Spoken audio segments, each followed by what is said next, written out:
میرے آقا نے کیا فرمایا کہ حج کے مسائل کو سیکھو، اس لیے کہ یہ حج تمہارے دین کا حصہ ہے۔ آپ نے سیکھا ہوگا جب آپ حج کے ارکان، مسائل، احکام کو سیکھیں گے تو صحیح طریقے سے ادا کریں گے۔ اور یاد رکھنا جو ہم حج کریں گے اگر اللہ اس کے رسول کے بتائے ہوئے طریقے کے مطابق کریں گے تو یہ ہمارا حج ہوگا۔ اگر ہم اپنے منمانی کریں گے یاد رکھنا پھر حج نہیں ہوگا۔ حج نام ہی ہے اللہ والوں کی، اللہ کے محبوبوں کی اداؤں کو ادا کرنا، بس حج کہتے ہی اللہ والوں کی اداؤں کو ادا کرنا۔ اب آپ کو پتا چلا کہ جمرات میں چھوٹی چھوٹی چن کر یہ مارنا، جس طرح کھجور کی گٹلی ہوتی ہے، اب آپ اتنے بڑے بڑے اونٹ اٹھا کر کے لیے مارنا شروع کر دیں تو یہ درست نہیں ہے۔ حالانکہ مار رہے ہیں آپ پھر بھی کنکر نہیں مار رہے ہیں، لیکن بڑے بڑے پتھر مارنا شروع کر دیں تو طریقہ درست ہوگا نہیں۔ کیوں؟ کیونکہ محبوب کی ادا کے خلاف۔ بتایا کہ جب آپ احکام حج سیکھے ہوں گے اور پھر اس کی رعایت کریں گے، اس کے مطابق عمل کریں گے اور اسی شریعت کے مطابق آپ حج کریں گے، یہ مقبول حج کی نشانی ہے۔ اور جانتے ہیں حج مقبول کی فضیلت میں میرے آقا نے کیا فرمایا ہے؟ میرے آقا کنز العنوان شریف کتاب الحج کی روایت ہے، اللہ کے پیارے رسول صلی اللہ علیہ وسلم ارشاد فرماتے ہیں، کیا فرماتے ہیں میرے آقا کہ حج مقبول کی جزا جنت ہے۔ کیا جزا ہے؟ کس کی جزا؟ مقبول حج کی جزا کیا ہے؟ جنت۔ گویا کہ جس کو حج مقبول نصیب ہو گیا اس کے لیے جنت کی گارنٹی ہو گئی۔ حج مقبول کی جزا جنت ہے۔ صحابہ نے کہا یا رسول اللہ حج مقبول کیا ہے؟ میرے آقا فرماتے وہ حج ہے حج مقبول جس میں بھوکوں کو کھانا کھلانا ہو اور سلام کو عام کرنا ہو، یہ حج مقبول ہے۔ بھوکوں کو کھانا کھلانا اور سلام کو عام کرنا۔ اور دوسری حدیث پاک میں ہے المعجم الاوسط کی روایت میں ہے میرے آقا فرماتے ہیں حج مقبول کا ثواب جنت ہے۔ پوچھا گیا یا رسول اللہ حج مقبول کیا ہے؟ آقا کریم نے فرمایا کہ کھانا کھلانا اور اچھی گفتگو کرنا یہ حج مقبول کی علامت ہے۔ بے جا جو عادت جن کی ہوتی ہے نا، مطلب فضول باتیں، حالت احرام میں آ گئے اس رب کی بارگاہ میں جب حاضری کے لیے اپنے سفر کر لیا نا، اب اپنی زبان پر تالا لگا لیں۔ کس بات سے تالا لگا لیں؟ فضول باتوں سے، بے حیائی کی باتوں سے، برائی کی بولے، اچھی چیز بولے، اللہ کا ذکر کر دے ورنہ چپ رہو۔ یاد رکھنا اچھی گفتگو کرنا اور کھانا کھلانا ضرورت مندوں کو، بھوکوں کو، محتاجوں کو، آقا کریم فرمایا کہ یہ حج مقبول کی نشانی۔ سمجھ رہے ہیں نا؟ اس کے بعد قرآن عظیم میں ہے نا، قرآن عظیم میں اللہ رب العالمین نے کیا فرمایا ہے کہ سورہ بقرہ آیت نمبر 197 فرمایا کہ الحج اشہر معلومات من فرض فیہن الحج فلا رفث ولا فسوق ولا جدال فی الحج۔ حج کے قبول ہونے کی 3 نشانیں بتائی ہیں قرآن میں۔ فرمایا کہ جو حج کا احرام باندھ دے اسے چاہیے فلا رفث، تو جس طرح اپنے ازواج کے ساتھ میں قربت کا ذکر کرتے ہیں اس طرح بات تو صحبت کا ذکر نہ کرے، ولا فسوق گناہ کی بات نہ کرے، ولا جدال فی الحج، اور حج میں جھگڑا لڑائی وغیرہ بھی نہ کرے کسی سے۔ آپ کو چونکہ بھیڑ بھاڑ بہت زیادہ ہوتی ہے، ہو سکتا ہے کسی حاجی کی طرف سے آپ کو تکلیف پہنچے تو آپ کو ہر حال میں صبر کرنا، وہاں لڑائی نہیں کرنا، زبان نہیں چلانا، وہ در سراپا عاجزی کا در، بھلے سے آپ کو چوٹ لگ جائے پھر بھی آپ صبر کریں، اللہ بے پناہ جزا دے گا آپ کو۔ یاد رکھنا جھگڑا لڑائی ہرگز نہیں کرنا، کوئی بھی ایسا لفظ جو گناہ کا ہو، برا ہو، فضول ہو یہ نہیں کرنا، بے حیائی کی بات نہیں کرنا ہے، کلمہ طیبہ زبان پر جاری رکھتے رہے، ذکر و اذکار کرے، درود پاک پڑھے یا تو خاموش رہے، یہ مقبول حج کی نشانیاں ہیں۔ اس کے بعد آگے جو علماء کرام نے فرمایا ہے نا، امام غزالی رحمۃ اللہ علیہ صوفیہ کے امام ہیں، احیاء العلوم میں کیا لکھتے ہیں، یہ بات خاص توجہ طلب ہے۔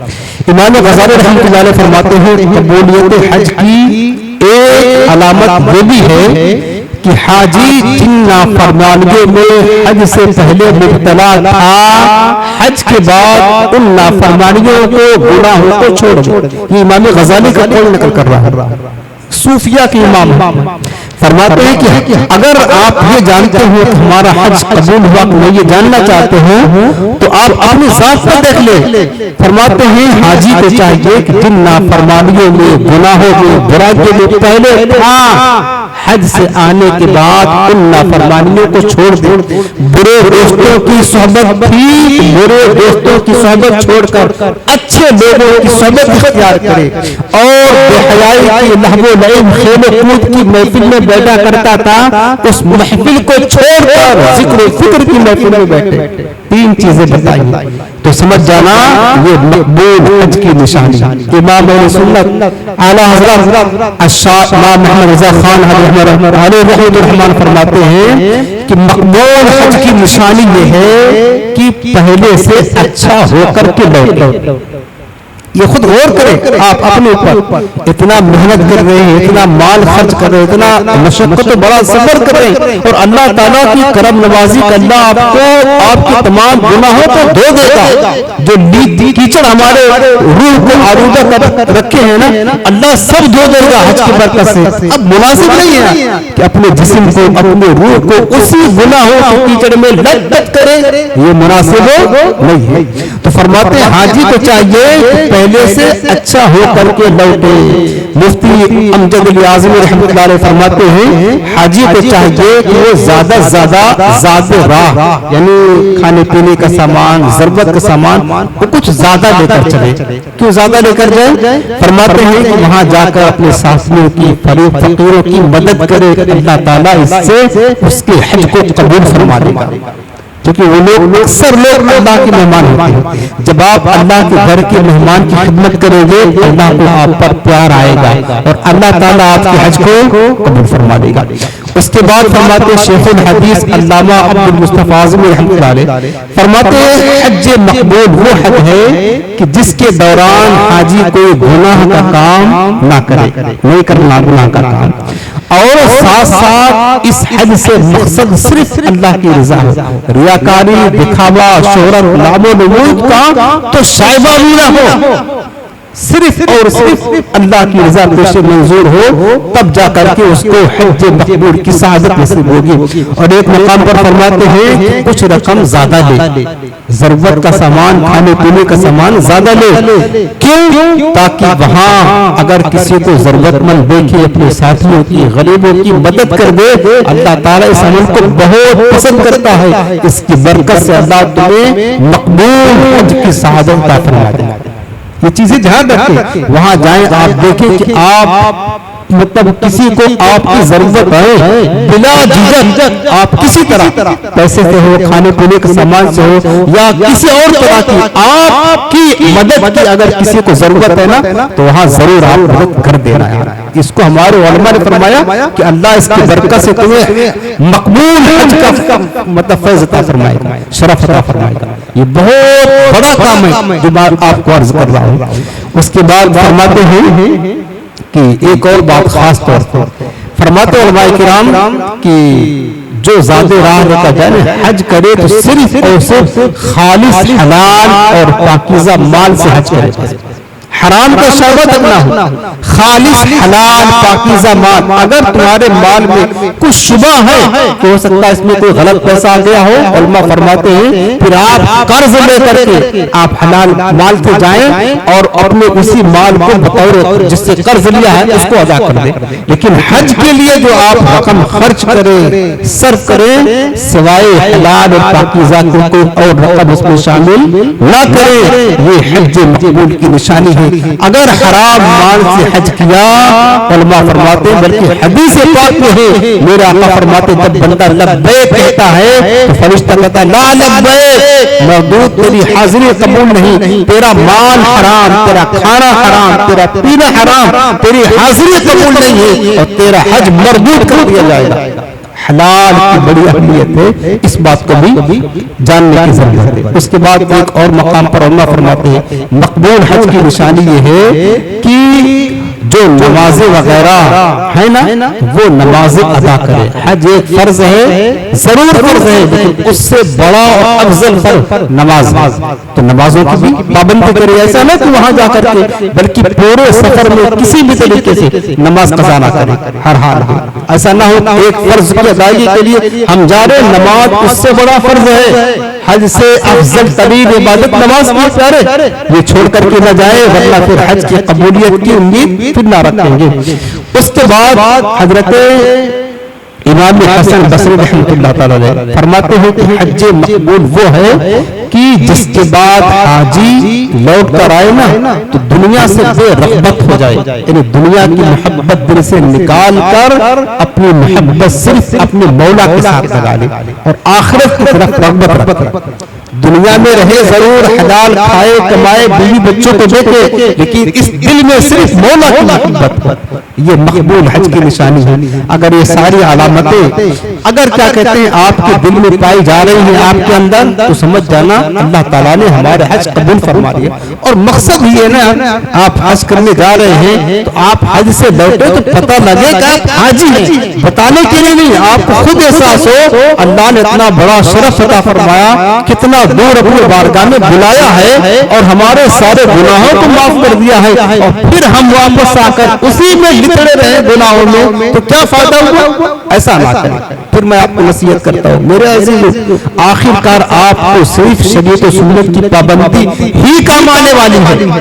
یہ تو ایک اچھا سنہرا موقع ہے اللہ نے آپ کو دیا ہے، تو آپ جائیں وہاں سے تو جیسے جائیں ویسے واپس نہ ہوں، بلکہ ساری زندگی تقویٰ پر، پرہیزگاری پر، حلال رزق پر، نیکی پر، عبادت پر، نمازوں پر، یہ جو نیک اعمال ہیں آخرت کی طرف لے جانے والے، آخرت بہتر بنانے والے اعمال ہیں، ان پر آپ کو زیادہ توجہ دیں۔ سمجھ رہے نا؟ اور پہلے سے نیت کر کے جائے، بلکہ میں تو آپ کو بھی کہتا ہوں کہ شریعت و سنت کی پابندی ابھی سے آپ شروع کر دیں۔ آپ نماز اگر کوتاہی کرتے ہیں تو ہرگز نہ کریں، اس تو معاف نہ ہوگی۔ نماز کی کوتاہی ہے تو ہرگز نہ کریں، اور کوئی گناہ میں آپ مبتلا ہیں جو شریعت و سنت کے خلاف کام ہے، اس سے بھی توبہ کر لیں۔ کیا ہے دنیا میں یار، اگر مولا کی رضا نہیں ہے تو کیا فائدہ زندگی گزارنے کا؟ یہ تو سوچیں۔ تو آپ اچھے اعمال کرتے ہوئے جو ہے نا ابھی سے شروع کر دیں، اور وہ سفر حرمین جب آپ کریں گے نا تب تو آپ کو بہت زیادہ قدم قدم پر احتیاط کی ضرورت ہے۔ آپ یہ سمجھ لیں کہ آپ پھاڑ باڑ کے ساتھ نہیں جائیں گے، جانے کا انداز کیا ہوگا پتہ؟ ہمارے اسلاف نے جو انداز پیش کیا ہے، بزرگوں نے ایک مجرم ہے نا، ایک مجرم جس کے نام کا بیان جاری ہو چکا ہے، جب اس کو بادشاہ کے دربار میں پیش کیا جاتا ہے مجرم کو، آپ بتاؤ اس کا انداز کیا ہوتا ہے؟ اس کا انداز یہ ہوتا ہے کہ مجرم خوف زدہ ہوتا ہے، ڈرا ہوا ہوتا ہے، سہما ہوا ہوتا ہے، تھر تھر کانپتا ہوتا ہے۔ آج حاکم کے دربار میں پیش ہونے کا وقت آ گیا، کہیں ایسا نہ ہو کہ حاکم کیا سزائے موت سنا دے، کہیں ایسا نہ ہو کہ عمر قید کی سزا سنا دے، نہ جانے کیا سزا سناتا ہے حاکم اور بادشاہ۔ تو مجرم جو ہے نا اس انداز میں بادشاہ کے دربار میں جاتا ہے۔ میرے پیارے، آپ خود جانتے ہیں، ہر انسان خود اپنے عمل کا ذمہ دار ہے۔ ہم نے ساری زندگی جرم ہی تو کیا ہے؟ ہم احکم الحاکمین جو بادشاہوں کا بادشاہ ہے اس دربار میں جا رہے ہیں، ایک مجرم بن کے جا رہے ہیں، کیونکہ زندگی بھر گناہ کیا، جرم کیا، نافرمانی کی، اب جا رہے ہیں اس جرم کو دھلانے کے لیے، دھو دیا جائے۔ تو اب آپ بتائیں آپ کا انداز کیا ہونا چاہیے؟ عاجزی ہو، آنکھیں آنسوؤں سے نم، دل میں عاجزی ہو، اللہ کی خشیت ہو۔ اگر مولا نے رد کر دیا تو کیا ہوگا؟ ڈرے کہ کہیں کوئی گناہ نہ ہو جائے۔ اس در پر جا رہے ہیں جہاں سراپا ادب کی جگہ ہے، پھر مدینہ طیبہ تو جہاں زور سے سانس لینا بھی بہت بھی سمجھا جاتا ہے، کہیں ایسا نہ ہو سنبھل کے پاؤں رکھنا حاجیو شہر مدینہ میں، کہیں ایسا نہ ہو سارا سفر بیکار ہو جائے۔ وہ جگہ مکہ مکرمہ سے زیادہ ادب کی جگہ ہے، زیادہ ادب کی جگہ ہے، دونوں جگہ ہمیں جانا ہے۔ تو ایک مجرم کی طرح آپ جائیں۔ مجرم کیسے رہتا ہے نا؟ اس انداز میں اپنے مولا کی بارگاہ میں حاضری دے، عاجزی انکساری کے ساتھ۔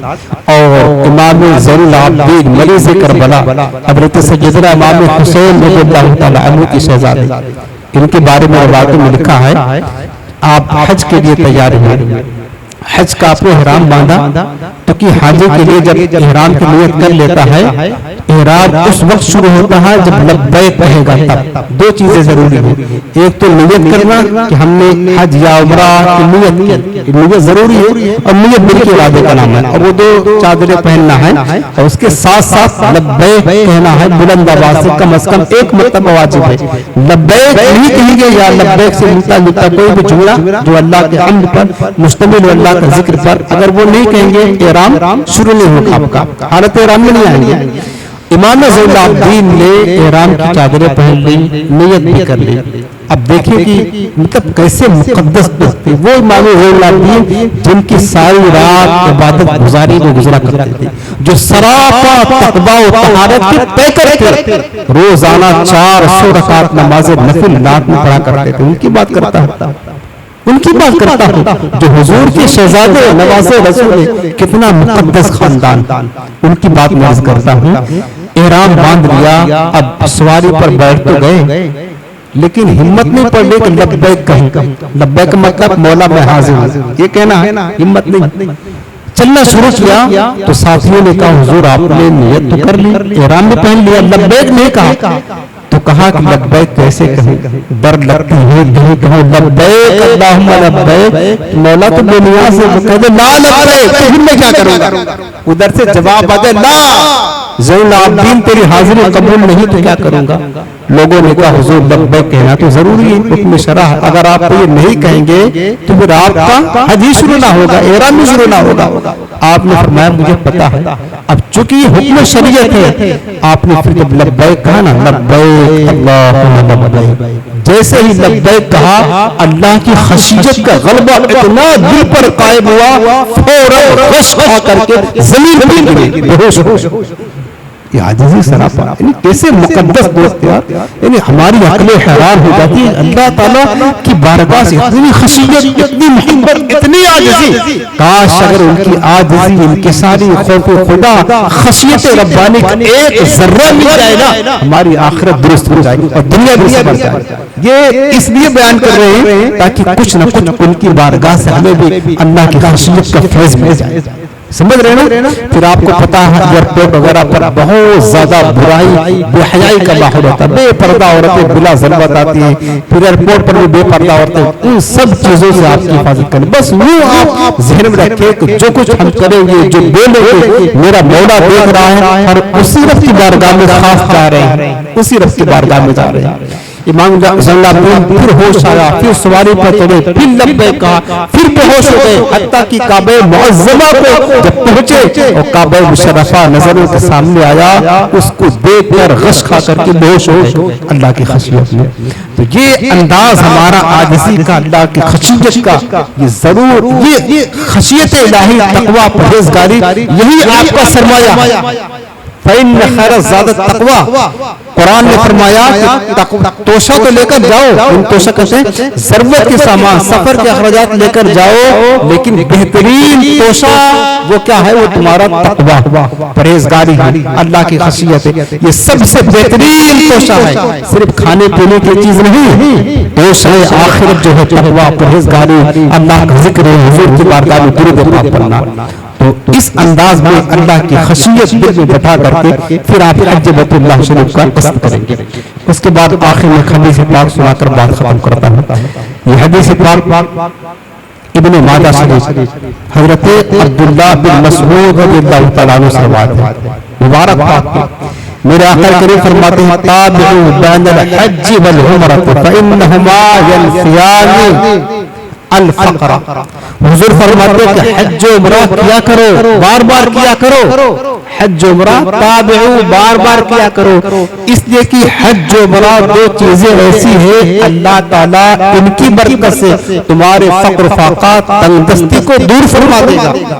کما ینفی الکیر خبث الحدید والذہب والفضہ، جیسے آپ دیکھتے ہو کہ آپ بھٹی میں لوہا ڈالتے ہو، سونا چاندی ڈالتے ہو، تو لوہا تو بھٹی سونے چاندی کے اور لوہے کی میل کو دور کر کے اس کو اجلا کر دیتی ہے، ایسے ہی حج عمرہ تمہارے فقر و فاقہ، تنگ دستی، غربت کو دور کر دیتی ہے۔ پھر آقا کریم فرماتے وَلَيْسَ لِلْحَجِّ الْمَبْرُورِ ثَوَابٌ إِلَّا الْجَنَّةُ، آقا فرماتے کہ حج مقبول کا ثواب صرف اور صرف جنت ہے۔ اگر اللہ نے آپ کو قبول حج کی سعادت سے نواز دیا، آپ سمجھ لینا کہ جنت گویا کہ آپ پر واجب ہو گئی۔ اتنا بڑا انعام ملنا، اور کیا چاہیے؟ اور کیا چاہیے؟ تو سوچے یہ کیا کم ہے؟ تو لہٰذا میرے عزیزوں کوشش یہ کرے نا کہ اللہ تعالیٰ ہمیں مقبول حج کی سعادت عطا فرمائے. اور یہ چند نشانیاں جو ہم نے بتائی آپ کو حج مقبول کی، اس کو اپنے ذہن میں رکھنا. اور آپ جا رہے ہیں جائیں، شریعت و سنت کی پابندی ابھی سے آپ شروع کریں. اگر نمازوں میں سستی ہے، خاص کر فجر کی نمازوں میں، میرے پیارے حاجیوں ایسا نہ کرے. خدا را نماز کا جو مقام حج سے بہت زیادہ بلند ہے، یاد رکھنا بہت بلند ہے. نماز افضل عبادت ہے، اس کو نہ چھوڑے. اس کے بعد سنت رسول کے مطابق ہو سکے تو ضرور اپنے چہرہ کو سجائیں مصطفیٰ کریم کے لیے. ایک مشت داڑھی شریف سجائیں، جھوٹ نہ بولے، فضول بات نہ کرے، برائی نہ کرے، حلال اس کے کمائیں اور کھائیں. اور یہ جو یعنی کل ملا کر بات کہنا یہ نا اپنی زندگی کو چینج کر دیں، اپنے اندر انقلاب پیدا کر دیں. اور حج کرنے کے بعد تو آپ کو بالکل یکسر بدل جانا ہے. لوگ دیکھ کر کہیں یار ہاں یہ بندہ حاجی ہے. آج تو پتہ ہی نہیں چلتا، لوگ حج کر کے آتے لگتا ہے تفریح کر کے آتے ہیں. جو یعنی آپ یوں سمجھ لیں کہ ہم نے دیکھا ہے کہ جہاں پہلے کھڑے تھے نا حج سے پہلے، وہیں آ کر کے پھر کھڑے ہو جاتے ہیں. کچھ بھی چینجنگ نہیں آتی یار، کچھ بھی چینجنگ نہیں. اور ایک نہیں سینکڑوں حاجی ہیں، بے شمار ایسے حاجی ہیں حج کرنے جاتے ہیں. بلکہ کئی لوگ تو ایسے ہیں نا جو بار بار جاتے ہیں، لیکن جہاں کھڑے ہوتے ہیں نا وہیں آ کر پھر دوبارہ کھڑے ہو جاتے ہیں، کچھ آگے پیچھے نہیں ہٹتے. ایسا نہ کریں. حج کرنے جا رہے ہیں آپ ابھی سے نیت کر کے جائیں، سنت رسول کی پابندی کریں، شریعت کی پابندی کریں. اور وہاں سے آنے کے بعد آخرت کی فکر زیادہ کریں، دنیا کی فکر کم کریں اور اپنی آخرت کو سنواریں. اللہ تعالیٰ آپ سب کو مقبول حج کی سعادت نصیب فرمائے اور قدم قدم پر اللہ رب العالمین آپ کی مدد عطا فرمائے، آپ کو مدد فرمائے. اور اللہ بس ہمارے دل میں اپنی خشیت عطا فرمائے.